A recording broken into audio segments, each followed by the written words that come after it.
اعوذ باللہ من الشیطان الرجیم بسم اللہ الرحمن الرحیم ومنہم من یقول ذلی ولا تفتنی،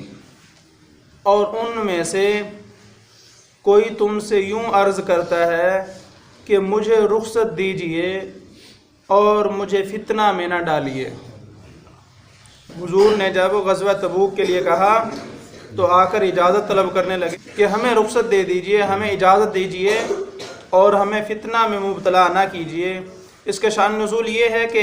یہ آیت جاد بن قیس منافق کے بارے میں نازل ہوئی جب نبی کریم صلی اللہ تعالی علیہ وآلہ وسلم نے غزوہ تبوک کے لیے تیاری فرمائی تو جاد بن قیس نے کہا،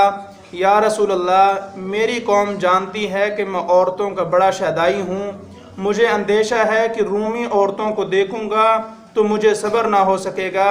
اس لیے آپ مجھے یہیں ٹھہر جانے کی اجازت دیجئے اور ان عورتوں کے فتنے میں نہ ڈالیے، میں آپ کے اپنے مال سے مدد کروں گا۔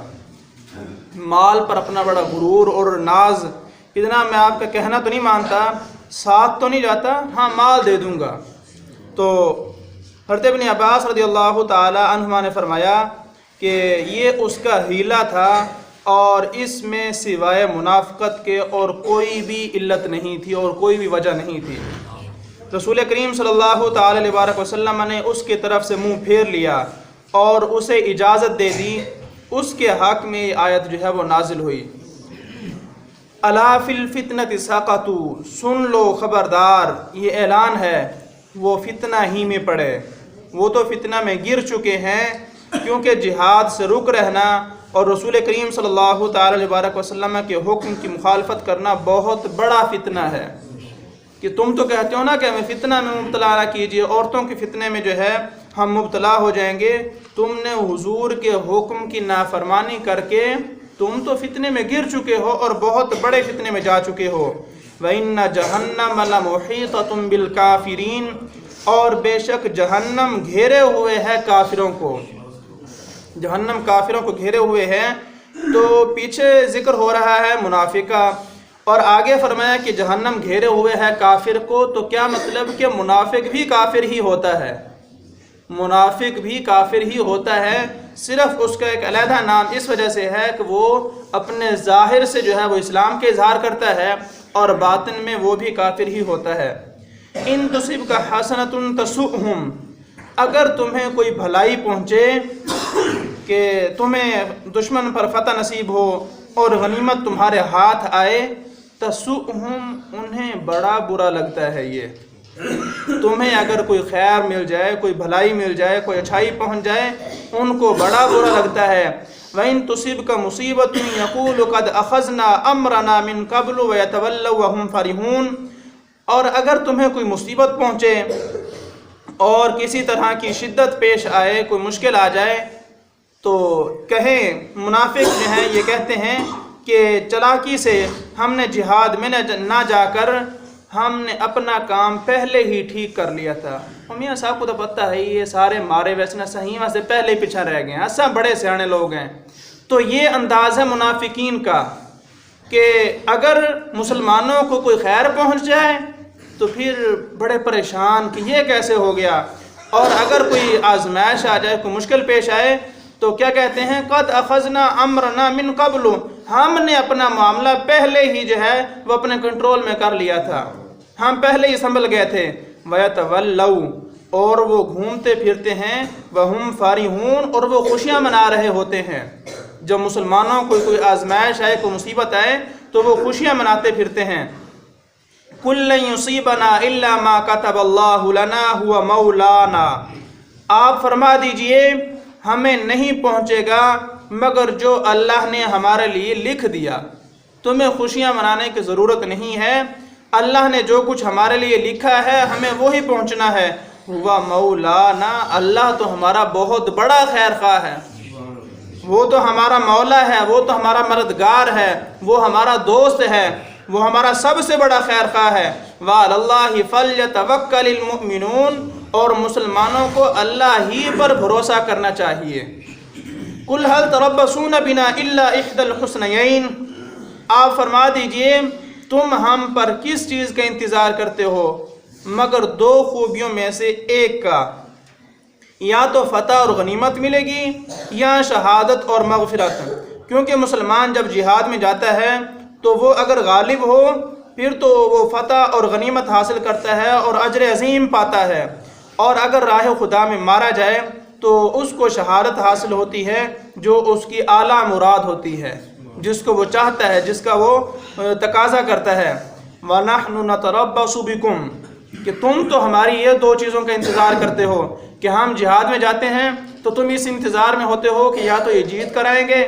فتح نصیب ہوگی، مال غنیمت لے کر لوٹیں گے، اور یا یہ وہیں جو ہے وہ شہید کر دیے جائیں گے۔ تم ان دو چیزوں کے انتظار میں ہو اور ہم بھی تمہارا انتظار کرتے ہیں۔ کیا؟ وَنَحْنُ نَتَرَبَّصُ بِكُمْ، اور ہم تم پر اس انتظار میں ہیں، أَن يُصِيبَكُمُ اللَّهُ بِعَذَابٍ مِّنْ عِنْدِهِ أَوْ بِأَيْدِينَا، کہ اللہ تم پر عذاب ڈالے اپنی طرف سے، اپنے پاس سے، اور تمہیں عاد اور سمود وغیرہ کی طرح ہلاک کر دے، اپنی طرف سے تم پر عذاب نازل کریں، ہم اس انتظار میں ہیں۔ او بِأَيْدِينَا، یا اللہ ہمارے ہاتھوں جو ہے تمہیں جو ہے وہ عذاب میں مبتلا کرے، کہ تم کو قتل کیا جائے اور تمہیں قیدی بنا کر عذاب میں گرفتار کیا جائے، ہم بھی ان دو کاموں کے انتظار میں ہیں۔ تم انتظار کرتے ہو دو چیزوں کا، تو ہم بھی دو چیزوں کے انتظار میں ہیں کہ تم کب اللہ کی پکڑ میں آتے ہو، کہ اللہ کی طرف سے تم پر عذاب نازل ہو، یا تم جو ہے وہ ہمارے ہاتھوں جو ہے وہ اللہ کے عذاب میں گرفتار ہوتے ہو۔ فَتَرَبَّصُوا إِنَّا مَعَكُمْ مُتَرَبِّصُونَ، تو اب راہ دیکھو، تم بھی انتظار کرو، ہم بھی تمہارے ساتھ جو ہے وہ انتظار کرتے ہیں کہ تمہارا کیا انجام ہوگا اور تم جو ہے وہ کس طرح مارے جاؤ گے۔ قُلْ أَنفِقُوا طَوْعًا أَوْ كَرْهًا لَن يُتَقَبَّلَ مِنكُمْ إِنَّكُمْ كُنتُمْ قَوْمًا فَاسِقِينَ، آپ فرما دیجئے کہ دل سے خرچ کرو یا ناگواری کے ساتھ، ناپسندیدہ کرتے ہوئے، اور جناب یہ کہاں مصیبت ہمارے گلے میں پڑ گئی، اس انداز سے لن یتقبل منکم، تم سے ہرگز ہرگز قبول نہیں کیا جائے گا۔ تم چاہے خوشی سے خرچ کرو اور چاہے جو ہے وہ ناخوشی سے خرچ کرو تو تم سے قبول نہیں کیا جائے گا۔ اس کا شان نزول یہ ہے کہ یہ آیت جاد بن قیس منافق کے جواب میں نازل ہوئی، جس نے جہاد میں نہ جانے کی اجازت طلب کرنے کے ساتھ یہ کہا تھا کہ میں اپنے مال سے آپ کی مدد کر دوں گا۔ اس پر اللہ رب العزت نے اپنے حبیب کریم صلی اللہ تعالی علیہ وسلم سے فرمایا کہ اے محبوب صلی اللہ تعالی علیہ وسلم، آپ فرما دیجئے کہ تم خوشی سے دو یا ناخوشی سے تمہارا مال قبول نہ کیا جائے گا، یعنی رسول کریم صلی اللہ تعالی علیہ وسلم اس کو نہ لیں گے، کیونکہ یہ دینا اللہ کے لیے نہیں ہے۔ تو منافقین کی کوئی نیکی بھی قابل قبول نہیں ہے، کافر کا کوئی عمل جو ہے وہ قابل قبول نہیں ہے۔ یہ چاہے دنیا کا سارا خزانہ بھی اللہ کے راستے میں خرچ کر دیں تو ان کے لیے کوئی نیکی نہیں ہے اور کوئی قابل قبول نہیں ہے، جیسا کہ اس آیت میں بتا دیا گیا۔ کیوں؟ انکم کنتم قوما فاسقین، کہ بے شک تم نافرمان لوگ ہو،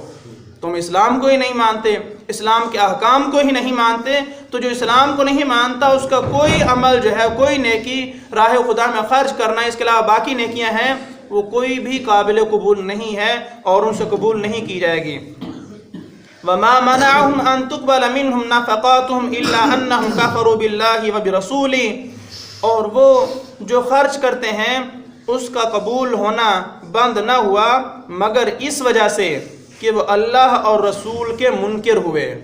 وہ جو اللہ کے راستے میں خرچ کرتے ہیں تو ان کا مال، ان کی نیکیاں اس وجہ سے قبول نہیں کی جاتی کہ وہ اللہ اور اس کے رسول کے ساتھ کفر کرتے ہیں اور اللہ رسول کے منکر ہیں، اور اس کے ساتھ ساتھ وَلَا يَأْتُونَ الصَّلَاةَ، اور وہ نماز کی طرف ہی نہیں آتے، إِلَّا وَهُمْ كُسَالَىٰ، مگر سستی کی حالت میں، جی ہارے ہوئے کہ جناب چلو جائیں مسجد سے ہوں آئیں تاکہ لوگوں پر ہمارا بھرم رہ جائے کہ ہم بھی مسلمان ہیں۔ اس عمل کو ظاہر کرنے کے لیے اور اس مقصد کی خاطر جو ہے وہ سستی کے عالم میں مسجدوں میں حاضر ہوتے ہیں اور نماز کی طرف آتے ہیں، تو ان وجوہات کی بنا پر ان کی کوئی نیکی قابل قبول نہیں ہے۔ وَلَا يُنْفِقُونَ إِلَّا وَهُمْ كَارِهُونَ، اور خرچ نہیں کرتے مگر ناگواری سے، اور کیونکہ انہیں رضائے الہی مقصود ہی نہیں ہے، وہ صرف مسلمانوں میں اپنا بھرم رکھنے کے لیے جو ہے وہ خرچ کرتے ہیں، تاکہ لوگوں میں ہمارا بھی نام رہ جائے کہ ہم بڑی نیکیاں کرتے ہیں اور راہ خدا میں بڑا خرچ کرتے ہیں، اور ہم بھی نماز پڑھتے ہیں، ہم بھی قرآن پڑھتے ہیں۔ تو اس وجہ سے اس عمل سے بچنا چاہیے۔ اگر راہ خدا میں خرچ کر رہے ہیں تو یہ اپنی خوش قسمتی سمجھیں کہ اللہ نے ہمیں توفیق دی ہے کہ ہم راہ خدا میں خرچ کر رہے ہیں، اور اس کو جو ہے وہ ناگواری کے انداز میں نہ لیں کہ جناب اس جمعہ پھر مسجد کے لیے اپیل ہو گئی، اس جمعہ پھر مدرسے کے لیے جو ہے وہ طلب کر لیا گیا۔ یہ ہماری خوش قسمتی ہے کہ اللہ ہمیں موقع عطا فرماتا ہے اور ہم راہ خدا میں خرچ کر لیتے ہیں۔ یہ کوئی احسان نہیں ہے، اور اس کو ناگواری کے انداز میں ہی صرف اور صرف اللہ کی رضا کو حاصل کرنے کے لیے خرچ کرنا چاہیے۔ اور مسجدوں میں حاضر ہوں تو صرف اللہ کی رضا کے لیے اور اللہ کو راضی کرنے کے لیے، دکھاوا جو ہے وہ ہرگز نہیں ہونا چاہیے۔ اللہ رب العزت اخلاص کے ساتھ نیکی کی توفیق عطا فرمائے اور اس کے صدقے ہماری